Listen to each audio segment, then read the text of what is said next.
बिस्मिल्लाहिर्रहमानिर्रहीम अस्सलामुअलैकुम वरहमतुल्लाहि वबरकातुहू। उम्मीद है दोस्तों सब खैर आफिस से होंगे। CS502 एनालिसिस ऑफ एल्गोरिदम का आज हमारा लेक्चर नंबर 18 है, जिसके अंदर हम चैप्टर नंबर 5 का बकेट सॉर्ट या बिन सॉर्ट करेंगे। दोस्तों MCQs में ये आपको पूछा जा सकता है कि बकेट सॉर्ट का दूसरा नाम क्या होता है। तो दोस्तों बकेट सॉर्ट को हम बिन सॉर्ट भी कहते हैं या बिन सॉर्ट को हम बकेट सॉर्ट भी कहते हैं। अब यहाँ पे बकेट सॉर्ट को किस तरह से दोस्तों रिजॉल्व किया जाता है, किस तरह से इस एल्गोरिदम के थ्रू हम अपनी वैल्यूज़ को सॉर्ट करते हैं, आज की वीडियो में ये सीखेंगे। तो बकेट सॉर्ट में जो पहला दोस्तों स्टेप होता है वो होता है सेटअप एन अरे ऑफ बिन्स। बिन कहते हैं एक बॉक्स को, बकेट भी बॉक्स को कहते हैं। One for each value of the key in order. कहते हैं सबसे पहले आप ये करो, अपनी की हर वैल्यू के लिए एक बिन क्रिएट करो। ठीक है, एक बिन एरे क्रिएट करो इन ऑर्डर कहता है सीक्वेंस के साथ। Second step examine each item कहता है, और फिर उसके बाद क्या करो, हर अपनी आइटम को एग्जामिन करो, मतलब आइडेंटिफाई करो and use the value of the key. और फिर कहता है अपने जो की वैल्यू है उसको यूज़ करते हुए to place it in the appropriate bin. और कहता है अपने की वैल्यू को यूज़ करते हुए उसको उसकी प्रॉपर जो प्लेस है वहाँ पे जाके कर दो, उस बिन के अंदर उसको रख दो, उस वैल्यू को या उस आइटम को। ठीक है जी। Next examine each bin to see. और फिर कहता है अपनी हर बिन को जो है वो देखो, whatever there n item it in it. कहता फिर अपनी हर बिन को चेक करो कि क्या आपके जो वैल्यू है क्या वो इसी बिन में आनी थी या किसी और बिन में आनी थी। कहता फिर ये चेक करो। और फिर लास्ट में उसने एक बात की है, कहता link all the list into one list. और फिर कहता क्या करो, वो जो तुमने अलग अलग लिंक्ड लिस्ट क्रिएट की होंगी, कहता उनको फाइनली फिर क्या करना, उन सब को आपस में जोड़ कर क्या बना देना, एक फाइनल सिंगल लिंक्ड लिस्ट बना देना। ठीक है, तो ये दोस्तों बिन सॉर्ट या बकेट सॉर्ट के स्टेप्स थे जिनको हम जो है करते हुए फॉलो करते हुए अपनी बिन सॉर्ट करते हैं या बकेट सॉर्ट करते हैं। उसके दोस्तों ये इसका एल्गोरिदम है, इस एल्गोरिदम को बाद में समझते हैं। पहले इसका जो वर्किंग है, मतलब जो इसका डायग्राम है उसको पहले समझ लेते हैं। ये डायग्राम दोस्तों मैं इजी वे के साथ आपको समझाता हूँ MS पावर पॉइंट पे। तो चलते हैं और देखते हैं किस तरह से हमने सॉल्व करना है बकेट सॉर्ट को या बिन सॉर्ट को। तो चलिए सबसे पहले दोस्तों यहाँ पे कुछ वैल्यूज़ गिवन है। ये वैल्यूज़ पॉइंट के अंदर है, मतलब 0.78 पॉइंट। आपको ये वैल्यू पेपर के अंदर पॉइंट में भी दी जा सकती हैं और विदाउट पॉइंट भी, मतलब विदाउट डेसिमल पॉइंट भी दी जा सकती हैं, मतलब 1 2 3 4 इस तरह से भी दी जा सकती हैं और पॉइंट के साथ भी दी जा सकती हैं। दोनों का रूल सेम ही होगा। अगर दोस्तों विदाउट पॉइंट दी जाएंगी तो फिर भी उसका सेम रूल यही होगा जो अभी मैं सिखाऊंगा आपको, और अगर पॉइंट के साथ दी जाएंगी फिर भी हमारा सेम रूल होगा। ठीक है जी, तो चलिए देखते हैं। सबसे पहले दोस्तों चाहे आपको बकेट सॉर्ट के अंदर जितनी मर्जी वैल्यू गिवन हो, आपने क्या करना है, आपने एक वर्टिकल अरे बना लेनी है जिसका साइज़ 10 होगा। जिसका साइज़ कितना होगा, 10 होगा, मतलब 0 से लेकर 9 तक, कुछ इस तरह से। ये देखिए मैंने एक वर्टिकल जो है वो एक अरे बना ली है जिसका साइज़ कितना 10 टोटल उसमें बॉक्सेस हैं, इंडेक्सेस हैं, और उसका मतलब स्टार्टिंग पॉइंट जो है वो 0 है और एंडिंग पॉइंट क्या है 9 है। तो आपने भी एक इस तरह से बकेट बना लेनी है, एक इस तरह से बिन बना लेनी है जिसमें जो है 10 बिन है आपके पास बिल्कुल एम्प्टी। ठीक है जी। अब दोस्तों नेक्स्ट क्या करना है, नेक्स्ट दोस्तों ये करना है कि आपने सबसे पहली वैल्यू देखनी है कौन सी है। तो दोस्तों सबसे पहली वैल्यू जो भी होगी ना, अगर वो पॉइंट वाली वैल्यू है तो पॉइंट के बाद जो पहला डिजिट है ना उसको फॉलो करना है। और अगर विदाउट, अब गौर से सुन ले, मैं आपको विदाउट पॉइंट भी बता रहा हूँ और पॉइंट के साथ वाली वैल्यू को भी लिए बता रहा हूँ। तो पेपर में चाहे आपके पॉइंट वाली वैल्यू आए फिर भी यही रूल होगा, अगर पॉइंट के बगैर वैल्यू आए फिर भी यही रूल होगा। करना क्या, अगर दोस्तों पॉइंट वाली वैल्यू आए तो पॉइंट वाली वैल्यू के अंदर पॉइंट के बाद जो पहला डिजिट होता है ना उसको देखते हैं। लेकिन ये शर्त तब अप्लाई होगी जब आपकी वैल्यू जो है 0 के अंदर हो, मतलब इस तरह से पॉइंट वैल्यूज गिवन हो 0.78 जिस तरह यहाँ पे देखिए 0 नहीं लगा हुआ, सिर्फ जस्ट 0.78.17 इस तरह से लगा हुआ है। तो फिर अब हम क्या करेंगे, हम दोस्तों पॉइंट के बाद जो पहला डिजिट है इसको फॉलो करेंगे। लेकिन अगर दोस्तों ये पॉइंट के बगैर वैल्यू आ जाती तो फिर हमने क्या करना था, फिर हमारी जो वैल्यू का पहला डिजिट होगा ना उसको ही फॉलो हम फिर भी करेंगे। लेकिन उसमें ये होगा कि पॉइंट नहीं होगा, पॉइंट के बगैर वैल्यू। मान लो यहाँ पे अगर ये पॉइंट ना होता तो ये वैल्यू क्या होनी थी 78, ये वैल्यू क्या होनी थी 78। तो फिर हमने क्या करना था, फिर हमने उसका पहला डिजिट जो है 7 उसको फॉलो करना था। मतलब करना आपने पहले डिजिट को ही फॉलो है, चाहे वो पॉइंट वाली वैल्यू हो या पॉइंट के बगैर हो। अच्छा जी, अब दोस्तों करना क्या है, करना ये है कि आपकी ये जो पहली फर्स्ट आपके पास वैल्यू है 0.78, इसमें पहला डिजिट क्या है 7। तो हमने क्या करना है दोस्तों, अपनी बिन नंबर 7 मतलब ये जो इंडेक्स नंबर 7 है एरे का, इसमें जाके ये वैल्यू क्या कर देनी है, स्टोर कर देनी है कुछ इस तरह से एक एरे की फॉर्म के अंदर। ये देखें हमने क्या किया, हमने दोस्तों देखा हमारी फर्स्ट वैल्यू जो है 0.78 है और उसमें पॉइंट के बाद जो पहला डिजिट है वो क्या है 7 है। तो हमने अपनी जो बकेट बनाई थी, हमने जो अपनी बिन बनाई है, उसकी बिन नंबर पोजीशन नंबर 7 पे जाकर हमने क्या कर दिया, एक लिंक्ड लिस्ट, जिसे हम linked CS301 data structure and algorithm में लिंक्ड लिस्ट बनाते हैं ना, एक एरो लगाते हैं, उसके आगे जो है एक जो है नोड क्रिएट करता है और उस नोड में 2 बॉक्सेस होते हैं, एक में वैल्यू होती है और दूसरे में नेक्स्ट नोड का एड्रेस होता है। सेम एज इट इज़ वैसे ही आपने यहाँ पे बकेट में भी करना होता है। तो यहाँ पे देखें आपके पहले जो बॉक्स है इसमें आपकी वैल्यू होगी, जो भी वैल्यू है 0.78 वो हमने रख दी, और उसके बाद दूसरा जो बॉक्स है वो बिल्कुल खाली है जिसमें एड्रेस होगा नेक्स्ट एलिमेंट का, नेक्स्ट नोड का, ठीक है। और उसके बाद हमने उसको लिंक करने के लिए,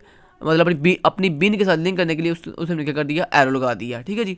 तो इस तरह से हमने करना है, समझ आ गई बात की।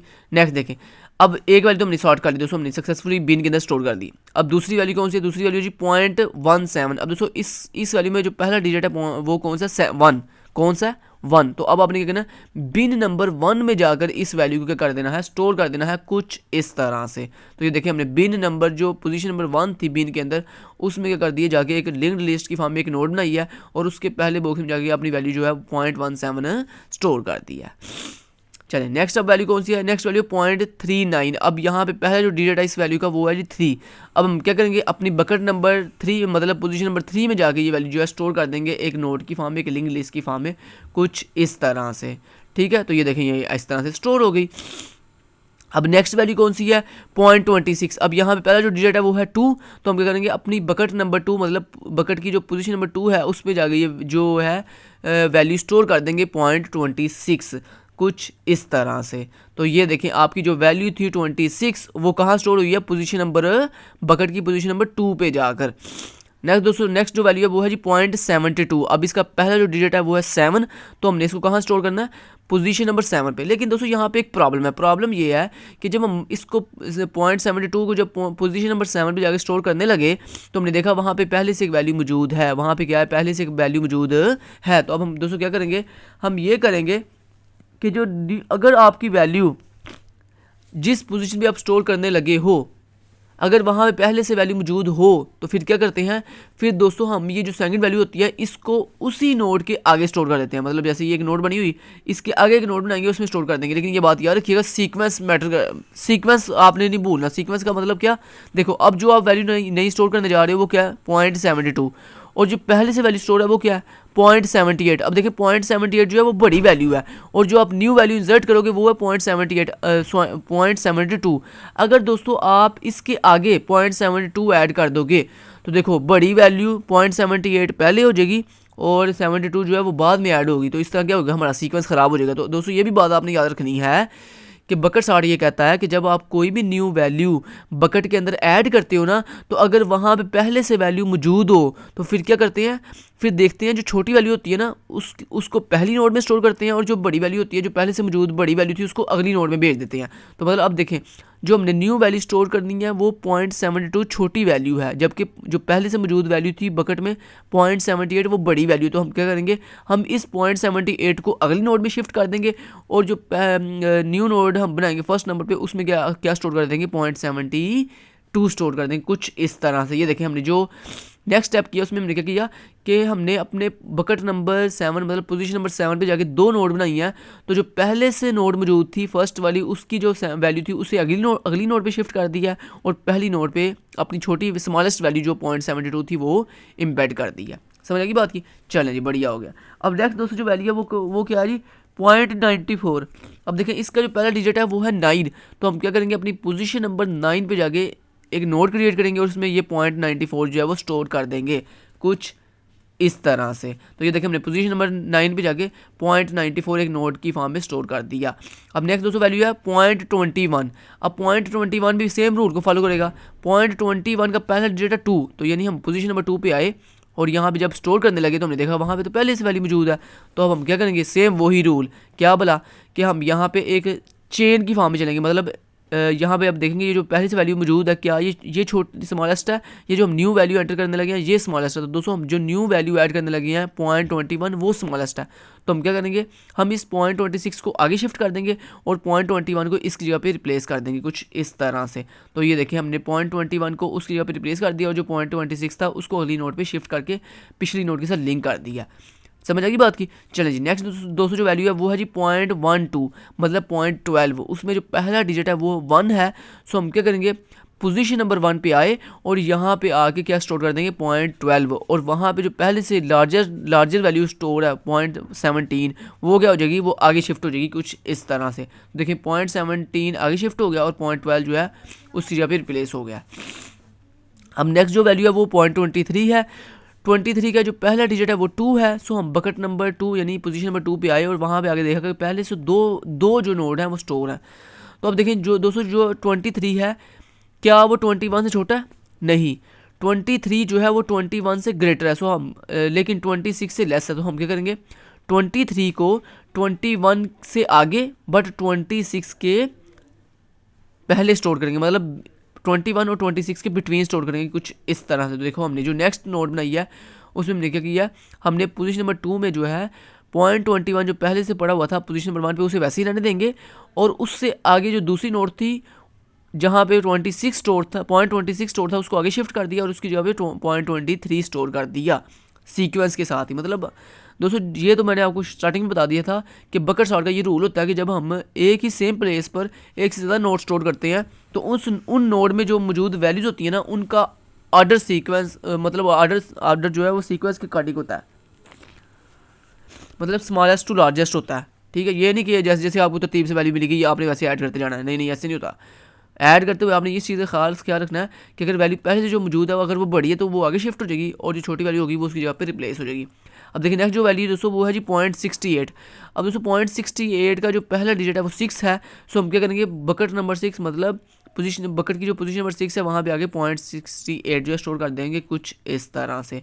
देखिए हमने पोजीशन नंबर 6 पे जाके एक नोड क्रिएट की और इसमें 0.68 जो है वो क्या कर दिया, स्टोर कर दिया। तो देखिए कुछ इस तरह से हमने दोस्तों वैल्यू जो है वो बकेट सॉर्ट के अंदर स्टोर करनी होती है। अगर आप दोस्तों गौर अब करो, देखो आपकी वैल्यू जो है सारी सॉर्टिंग तरतीब में लगी हुई है, लेकिन अब दोस्तों हमने क्या करना है, ये देखें ये एक लिंक लिस्ट है, ये एक दूसरी लिंक लिस्ट है, ये एक तीसरी लिंक लिस्ट है, ये एक चौथी लिंक लिस्ट है, ये पाँचवीं लिंक लिस्ट है और ये छठी लिंक लिस्ट है। उसने क्या कहा था, उसने कहा था लास्ट स्टेप ये था कि उसने कहा था ये जो आपने मल्टीपल लिंक लिस्ट बनाई है ना इन सब को आपस में जोड़ दो। जोड़ना कैसे है, ये जो फर्स्ट लिंक लिस्ट जहाँ पे एंड हो रही है ना इसको यहाँ से जोड़ देना है इस सेकंड लिंक लिस्ट के स्टार्ट पे।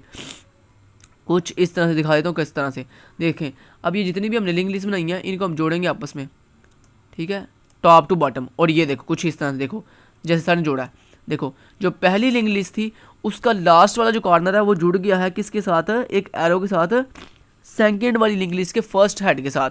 तो देखो कुछ इस तरह से, देखो हमने अपनी फर्स्ट जो लिंक लिस्ट थी उसको जोड़ दिया है सेकंड के साथ, सेकंड को जोड़ दिया थर्ड के साथ, थर्ड को जोड़ दिया फोर्थ के साथ, एंड फोर्थ को जोड़ेंगे हम किसके साथ, 6 के साथ, और 6 को किसके साथ, और सॉरी 4 को 5 के साथ और 5 को 6 के साथ जोड़ देंगे। कुछ इस तरह से समझ आ गई बात की। उम्मीद है आपको ये चीज़ सारी क्लियर हो चुकी होगी। ठीक है जी, ओके जी। तो यहाँ तक दोस्तों हमारा जो स्टेप्स हैं, जो हमारे तरतीब है वो कंप्लीट होती है और हमने तमाम लिंक लिस्ट को एक सिंगल लिंक लिस्ट के अंदर क्या कर दिया है, कन्वर्ट कर दिया। जब हमने इसको कन्वर्ट कर दिया, अब दोस्तों अगर अब तरतीब से देखो ज़रा तो देखो वैल्यू शॉर्ट हो चुकी हैं। देखो 0.12 फिर 0.17 फिर 0.21 23 26 39 68 72.78 और 0.94। तो आपकी सारी वैल्यू जो है क्या हो चुकी है। यहाँ पे भी एरो आना था यहाँ से लेकर यहाँ तक ऐसे।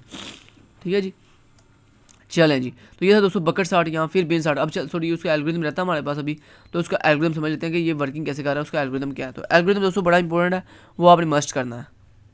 चलें जी, सबसे पहले बकेट सॉर्ट जो है ये मेरे फंक्शन का नाम है अरे ए। ये ए जो है वो मेरी अरे है जिसकी वैल्यूज को मैंने सॉर्ट करना है। इंट एन, एन क्या है, मेरे पास नंबर ऑफ एलिमेंट्स है। इंट एम क्या है, एम दोस्तों हमारे पास जो है एम्प्टी बकेट्स है, mark all the beans empty, जो हमारी एम्प्टी बिन्स को मार्क कर रहा है। ठीक है, अब देखिए प्री कंडीशन कहता है, प्री कंडीशन कौन सी होगी, for 1 less than or equal to i, कहता है आई जो है आई बेसिकली क्या है, आई बेसिकली दोस्तों आपकी पोजीशन है, और कहता है जो आपकी पोजीशन है वो क्या होनी चाहिए, ग्रेटर और इक्वल होनी चाहिए 1 से, बट लेस और इक्वल होनी चाहिए n से, नंबर ऑफ एलिमेंट से। इस तरह 0 के लिए भी उसने कंडीशन लगाई है। इस तरह ये सारी वो बेसिकली एक कंडीशन कर रहा है, ये कोई कोडिंग का पार्ट नहीं है, आपने कोड बेसिकली यहाँ से स्टार्ट करना है। तो ये आपको मैं पहली लाइन लिखनी है, फंक्शन का नाम, आगे उसमें जो आर्गूमेंट पास हो रहे हैं वो लिखनी है आपने। उसके बाद ये जो 2 लाइन है ये छोड़ देनी है आपने, ठीक है।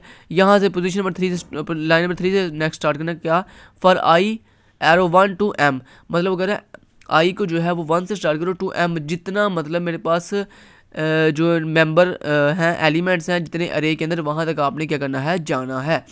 उसके बाद do bin of i arrow empty, मतलब वो कह रहा है बिन ऑफ आई मीन, कहता है मेरी बिन के जितने, बिन क्या मतलब वो जो हमने वर्टिकल अरे बनाई थी, कहता है वो जो भी हमारी वर्टिकल अरे है उसके हर आई वाले इंडेक्स को कर दो एम्प्टी कर दो स्टार्टिंग के ऊपर। उसके बाद फॉर, फिर नेक्स्ट उसने लूप लगाई है आई 1 से स्टार्ट करके टू n, मतलब n क्या है, हमारी नंबर ऑफ एलिमेंट्स। ये m क्या है, ये m हमारी बेसिकली वो जो एम्प्टी बिन, हमने जो वर्टिकल बिन बनाई है ना, उसके एलिमेंट्स को डिनोट कर रहा है।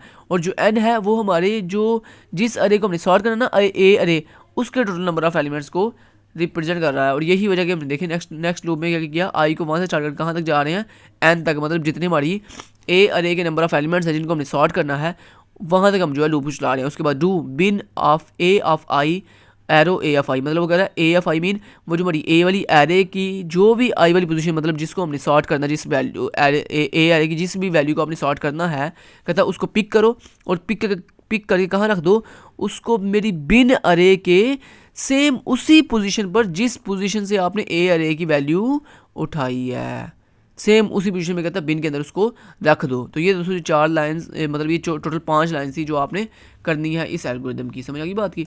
चलें जी, तो इतना इजी एल्गोरिदम था, सिंपल। नेक्स्ट दोस्तों आ जाता है हमारे पास रेडिक्स चार्ट। अब दोस्तों ये रेडिक्स चार्ट कैसे वर्क करता है, पहले उसके बारे में यहाँ पे सिंपल में आपको सिखा देता हूँ। देखिए दोस्तों रेडिक्स चार्ट में क्या होता है, हमारे पास जितनी भी वैल्यूज़ गिवन हो जिनको हमने सॉल्व करना हो, उसमें हम बता क्या करते हैं, सबसे पहले उसके लास्ट वाली कॉलम होता है ना, उसको देखते हैं। अब देखें यहाँ पे आपके इन वैल्यूज़ के अंदर टोटल कितने जो है डिजिट्स हैं, 3, 1 2 3, हर वैल्यू में 3 डिजिट हैं, ये देख सकते हो आप, ठीक है। दोस्तों स्टार्ट कहाँ से करेंगे, लास्ट वाले डिजिट से, मतलब हर वैल्यू के जो लास्ट वाले डिजिट है ना उसके लिए सबसे पहले आप स्टार्टिंग करोगे, ठीक है, सबसे पहले उसके लिए आप स्टार्टिंग करोगे।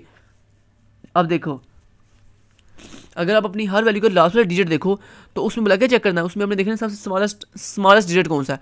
देखो यहाँ पे आपके ये जो चारों वैल्यूज़ हैं इनकी अगर मैं लास्ट वाले कॉलम को विजिट करूँ तो लास्ट वाले कॉलम में सबसे छोटी वैल्यू एक ये है 1 और एक ये वाला 1 है।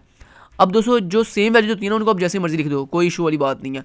तो अब मैं क्या करूँगा यहाँ पे, मैं सबसे पहले अच्छा यहाँ पे ये भी 1 है ये भी 1 है, लेकिन देखना किसको है, लास्ट वाले कॉलम को देखना है आपने। तो लास्ट वाले कॉलम में एक ये 1 है स्मॉलेस्ट वैल्यू, एक ये है 1 और ये 1। अब आप जिसको मर्जी पहले लिख दो। तो मान लो मैंने जो पहले है ना, जो पहले था 3 2 1 उसको पहले लिख दिया 3 2 1। उसके बाद नेक्स्ट दोस्तों मैं किसको लिखूँगा, नेक्स्ट देखूँगा कि लास्ट वाले कॉलम में ये जो मैंने वैल्यू लिखी जो मैंने वैल्यू लिखी है इससे छोटा एलिमेंट किसके पास है, सॉरी इससे बड़ा एलिमेंट किसके पास है। तो इससे बड़ा एलिमेंट है ये दोस्तों ये वाला 1, ठीक है, इसको हम लिख देंगे ऐसी तरतीब से 1 3 1। उसके बाद दोस्तों नेक्स्ट हम देखेंगे कि अब नेक्स्ट दोस्तों इससे बड़ा एलिमेंट कौन सा है, 2, क्योंकि 7 जो है वो ज़्यादा बड़ा है एज कम्पेयर टू 2 के, तो 2 जो है 1 से बड़ा है। सो हम 2 को पहले लिखेंगे तो 4 2 2। उसके बाद 5 6 7 इस तरह से, समझ आएगी बात की। मतलब कहने का मतलब दोस्तों ये है कि आपने रेडिक्स चार्ट में बेसिकली ये करना होता है कि जो भी आपका लास्ट वाला कॉलम होता है ना उसकी वैल्यू से लिहाज से चलते हैं, ठीक है। उसमें जो सबसे स्मॉलेस्ट वैल्यू होती है उसको पहले लिखते हैं, फिर उससे बड़ी ऐसे तरतीब से लिखते हैं वैल्यूज़। और अगर दोस्तों जो है डिजिट अगर इक्वल हो, सेम प्रायोरिटी हो, जैसे ये देखो ये भी 1 है और ये भी 1 है, तो फिर आपकी मर्जी है। फिर मोस्टली हम ये करते हैं कि जो पहले 1 होता है ना उसको पहले लिखते हैं, फिर जो दूसरे नंबर पे 1 होता है उसको दूसरे नंबर पे लिखेंगे। ये जो पहले नंबर पे सेम वैल्यू होगी उसको पहले लिखेंगे, जो दूसरे नंबर पे होगी उसको दूसरे नंबर पे लिखेंगे। इस तरह से हम करते हैं, समझ की बात की। दोस्तों ये आपकी आ गई वैल्यूज़। अब दोस्तों आपने क्या करना है, अब दोस्तों आपने ये करना है कि आपने पहले जो है वो किसके लिहाज से किया था सॉर्ट, लास्ट वाले कॉलम के लिहाज से। अब आपने उसके पीछे वाले कॉलम के लिहाज से सॉर्ट करना है वैल्यूज़ को, ठीक है। अब दोस्तों अगर मैं पीछे वाले सेकंड कॉलम के लिहाज से देखूं तो उसमें देखो सबसे छोटी वैल्यू किसके पास है, सबसे छोटी वैल्यू है ये 2, एक ये 2 है और एक ये 2 है। तो अब इन दोनों में से पहले वाले किसको लिखूंगा, इस पहले वाले को जो पहले आ रहा है। सो मैं दोस्तों इसी को सेम लिख दूंगा, ऐसे ही मैं लिख दूंगा 3 2 1 उसके बाद नेक्स्ट उससे बड़ी वैल्यू किसके पास है, ये वाला 2 है। मतलब इस कॉलम में देखना आपने, सेकंड कॉलम में सिर्फ देखना आपने, सिर्फ ओनली सेकंड कॉलम के लिए ऐसे हमने चलना है अब, ठीक है। अब दोस्तों इस 2 से बड़ी वैल्यू कौन सी है, ये वाला 2, तो आपने ये लिख दिया 4 2 2, ठीक है। उसके बाद नेक्स्ट इससे बड़ी वैल्यू, इस 2 से बड़ी वैल्यू किसके पास है, ये 3, इस कॉलम के अंदर ये 3 इससे बड़ी है, तो हम ये लिखेंगे 1 3 1। उसके बाद नेक्स्ट दोस्तों उससे बड़ा ये 6 है, सो हम इसको लिखेंगे 5 6 7, लिख लिया। चले जी, हमने दोस्तों ये स्टेप कर दिया। अब ये जो आपके पास रिजल्ट आया ना, ये जो आपके पास आउटपुट आई है, इस आउटपुट के अंदर अब आपने क्या करना है, आपने पहले इस कॉलम को अब सॉर्ट कर लिया, अब आपने उससे पीछे वाले कॉलम को सॉर्ट करना, मतलब अब आपने इस कॉलम के लिहाज से चलना है, इस कॉलम के लिहाज से, ये जिस कॉलम में मतलब जो आपका अब फर्स्ट कॉलम है उसके लिहाज से चलना है, मतलब उल्टा चलते हैं रेडिक्स सॉर्ट के अंदर, उल्टा चलते हैं, मतलब पहले लास्ट वाला कॉलम, फिर उससे पीछे वाला कॉलम, फिर उससे पीछे वाला कॉलम, फिर उससे पीछे वाला कॉलम, इस तरह तरतीब से जो है चलते जाते हैं। अब दोस्तों आपने क्या करना है, ये जो आपका फर्स्ट वाला कॉलम है ना, इसके अंदर वैल्यूज़ के लिहाज से आपने सॉर्टिंग करनी है, मतलब सिर्फ ओनली इसकी वैल्यूज़ को देखना है आपने, इसमें डिजिट को देखना है। तो अब दोस्तों ये जो फर्स्ट वाला कॉलम है, इसमें सबसे छोटा डिजिट किसके पास है, ये 1, ये, तो इसको पहले लिखोगे आप।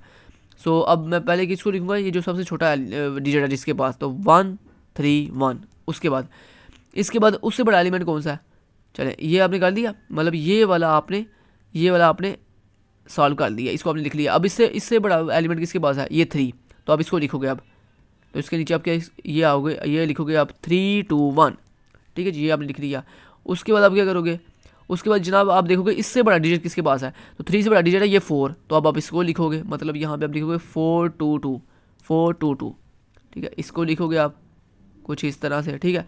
और उसके बाद नेक्स्ट उससे बड़ा 5 6 7, तो इसको लिखोगे आप 5 6 7, इसको लिख लिया। चले अगर दोस्तों आप गौर से देखो आपकी सारी वैल्यू जो है सॉर्ट हो चुकी हैं। अगर आप गौर से देख रहे हो तो आपकी सारी वैल्यूज़ क्या हो चुकी हैं, सॉर्ट हो चुकी हैं। तो दोस्तों इसी को कहते हैं रेडिक्स सॉर्ट, ठीक है। चलिए हम चलते हैं और रेडिक्स सॉर्ट को यहाँ से समझते हैं। तो लेकिन उससे पहले दोस्तों एक चीज़ मैं आपको बता दूँ, हमने ऊपर किया बकेट सॉर्ट का टोटल टाइम कॉम्प्लेक्सिटी कितनी होती है वो हमने देखी नहीं है, तो वो भी आपको हाईलाइट करवा दूँ यहाँ पे, एक मिनट है। बकेट सॉर्ट के अंदर टोटल टाइम कॉम्प्लेक्सिटी दोस्तों ये लिखी हुई है, उसने कहता है हमारे पास बकेट सॉर्ट के अंदर there are n items requiring order of n time, ठीक है, liking a list to and other list simply involves making the tails of one list point to another, so it is order of 1 linking m such list obviously takes order of m time, so the algorithm is still order of n plus m figure, ठीक है ये। तो कहता है अगर हम दोनों को मिलाएं ना, मतलब उनको जो लिंक करने का टाइम है उसको भी अगर मिलाएं, तो फिर कहता है हमारे पास टाइम कितना आ रहा है, order of n plus m आ रहा है, ठीक है जी, समझ आ गई बात की। चले जी, तो ये दोस्तों इसका भी हमने हाईलाइट कर लिया। अब दोस्तों जो मैंने आपको रेडिक्स सॉर्ट समझाया उसको आप फॉलो करो। देखो ज़रा, सबसे पहले दोस्तों हमारे पास ये वैल्यूज़ गिवन थी, ये कुछ वैल्यूज़ हैं ये जिसको हमने सॉर्ट करना है, ठीक है। अब इन वैल्यूज़ में सबसे पहले हम किसको फॉलो करेंगे, ये लास्ट वाले कॉलम को, ये जो लास्ट वाला कॉलम है ना 6 4 4 6 8 6 4, इसको फॉलो करेंगे। अब इसमें हम सबसे पहले देखेंगे सबसे छोटा डिजिट किसके पास है, सबसे छोटा डिजिट दोस्तों 4 है। अब यहाँ पे 4 कितनी दफ़ा है, 1 2 और 3, तो हम क्या करेंगे, सबसे पहले किसको लिखेंगे, जो सबसे पहले मतलब जो सबसे पहले 4 आया ना उसको पहले लिखेंगे। तो देखो पहले ये वाला 4 है, सो 4 9 4 इसको लिखेंगे, तो देखें 4 9 4 हम लिख लिया। उसके बाद नेक्स्ट 4 कौन सा, ये वाला 1 9 4, तो इसको लिख लेंगे 1 9 4। उसके बाद नेक्स्ट 4 कौन सा, ये वाला, तो इसको लिखेंगे 9 5 4, तो ये देखो लिखा हुआ 9 5 4। उसके बाद 4 से बड़ी वैल्यू कौन सी है यहाँ पे 6, तो यहाँ पे 6 एक दफ़ा 2 दफ़ा और 3 दफ़ा 6 आ गया। अब पहले कौन सा 6 लिखेंगे, जो पहले आ रहा है, तो 5 7 6, ये देखो 5 7 6। उसके बाद ये वाला 6 है, तो 2 9 6 ये है, तो ये देखो 2 9 6। उसके बाद ये वाला 1 7 6, तो 1 7 6। उसके बाद 8 है, तो 8 को हम लिख लेंगे 2 7 8, ठीक है, हो गया जी जनाब पहला कॉलम। अब ये जो आपके आंसर आया ना, ये जो आंसर आया, नेक्स्ट आपने इसके ऊपर इंप्लीमेंटेशन करनी है रेडिक्स सॉर्ट की। तो ये आपने इन वैल्यूज़ में आपने ये जो पहला कॉलम है इसको तो सॉर्ट कर दिया। अब आपने इस सेकंड कॉलम के लिए ऐसे चलना है। तो इस सेकंड कॉलम के अंदर सबसे छोटी वैल्यू किसके पास है, ये 5 है, तो पहले ये 5 लिखा जाएगा, तो ये देखिए 9 5 4, ठीक है। उसके बाद इस 5 से बड़ी वैल्यू कौन सी है, 7, तो ये देखिए 7 की दफ़ा है 3 टाइम है, 1 2 और 3, तो पहले ये वाला 7 लिखेंगे तरतीब के साथ, तो ये वाला 7 5 7 6, फिर उसके बाद 1 7 6 और फिर उसके बाद 2 7 8 आ गया। उसके बाद 9 है, तो 9 3 दफ़ा 1 2 और ये 3, तो तरतीब से वैसे चलेंगे, तो पहले ये वाला 9 फिर ये वाला 9 और फिर ये वाला 9, तो वैसे हमने लिख दिया। अब दोस्तों ये जो आपके पास आंसर आया है, इस आंसर के अंदर ये हमने सेकंड कॉलम सॉल्व कर लिया। अब इसका ये थर्ड कॉलम सॉल्व करेंगे। थर्ड कॉलम के अंदर देखेंगे हम सबसे छोटा डिजिट कौन सा, तो सबसे छोटा डिजिट है 1, तो 1 एक दफ़ा ये है और एक दफ़ा ये है, तो हम पहले कौन सा किस वन को पहले लिखेंगे, इस वाले 1 को जो पहले आ रहा है, सो हम उसको पहले फॉलो करेंगे। तो हमने लिख दिया 176, उसके बाद नेक्स्ट जो हमने लिखा ये वाला 194, तो 194 आ गया। इसी तरतीब से आपने लिख लिया सारा। अब दोस्तों ये जो आपके पास फाइनल वैल्यूज़ आई हैं, अगर आप गौर से देखो तो वो देखो सारी की सारी क्या हो चुकी हैं, सॉर्ट हो चुकी हैं। समझ आ गई बात की। चलें जी, अब यहाँ पे रेडिक्स के अंदर कुछ उसने पैराग्राफ लिखा है, उसको पढ़ के सुना देता हूँ एक दफ़ा। कहता था main short coming of counting sort is that is useful for small integers. कहता है नेक्स्ट जो हमारे पास शॉर्ट कमिंग काउंटिंग सॉर्ट आ रहा है ना, उसका कहता है नाम कौन सा जी, रेडिक्स सॉर्ट है। That it is useful for small integer. कहता है ये हमारे पास बहुत ही यूज़फुल जो है वो सॉर्टिंग एल्गोरिदम है, लेकिन किसके लिए, स्मॉल इंटीजर वैल्यूज़ के लिए। कहता है जैसे IE1 to K, 1 से लेकर कहता है K तक जो हमारे पास स्मॉल डिजिट है। अब K क्या है, वेयर K इज़ स्मॉल। कहता है और जो K आपके पास जो K है वो क्या होनी चाहिए, स्मॉलेस्ट डिजिट होना चाहिए। उसके बाद if K were a million और मोर। कहता है अगर आपके पास जो K है वो अगर मिलियन में हो या उससे भी ज़्यादा हो, तो कहता है the size of the rank array would also be a million. फिर कहता है हमारे पास जो अरे का जो रैंक होगा वो भी क्या होगा, फिर मिलियंस के अंदर होगा, मतलब उसको सॉर्ट करने के जो स्टेप्स होंगे वो भी फिर मिलियंस में होंगे। आगे radix sort provides a nice work. कहता है जो हमारे पास रेडिक्स सॉर्ट है ये बहुत ही हमें अच्छा वर्क जो है वो प्रोवाइड करता है around this limitation by sorting numbers 1 digit at a time. लेकिन कहता है इसमें एक लिमिटेशन भी है, वो क्या बोला कि इसमें हमें एक सिंगल डिजिट के लिहाज से एक टाइम में सिर्फ सॉर्टिंग परफॉर्म करते हैं। चलें जी, नेक्स्ट आपने इसका ड्राई रन भी देख लिया, वो भी मैंने आपको करवा दिया, समझा दिया है। और उसके बाद आ जाता है उसका दोस्तों सूडो कोड। सूडो कोड में क्या है, रेडिक्स सॉर्ट ये हमारी जो है फंक्शन का नाम है। अरे ए ये हमारी वो अरे है जिसको हमें सॉर्ट करना है। Int n total number of elements को रिप्रेजेंट कर रहा है। और इंट डी हमारे पास डिजिट को रिप्रेजेंट कर रहा है, जिस डिजिट के लिहाज से हमने फॉलो करना है इस चीज़ को, ठीक है जी। उसके बाद मतलब यहाँ इंट डी जो है वो हमारी उस कॉलम की पोजीशन को रिप्रेजेंट कर रहा है जिस पोजीशन के लिहाज से दोस्तों हमें चलना है। देखो यहाँ पे कितने कॉलम है टोटल, हमारे पास यहाँ पे 3 कॉलम है टोटल, 1 2 3, मतलब हर वैल्यू में 3 कॉलम है।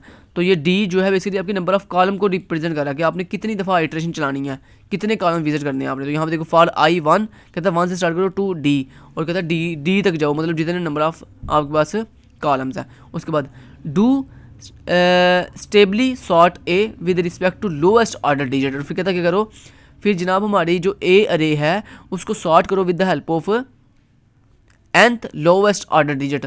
मतलब हमारी आई जो पोजीशन है उसका जो भी लोवेस्ट ऑर्डर वाला डिजिट है, मतलब आई वाली पोजीशन मीन मतलब जो भी कॉलम जिस कॉलम पे ऊपर आप वर्किंग कर रहे हो, कहता है उस कॉलम के अंदर जो भी लोवेस्ट डिजिट है ना, कहता है उसको क्या कर दो, सबसे पहले टाइप करो, सबसे पहले इसको सॉर्ट करो। समझ लगी बात की।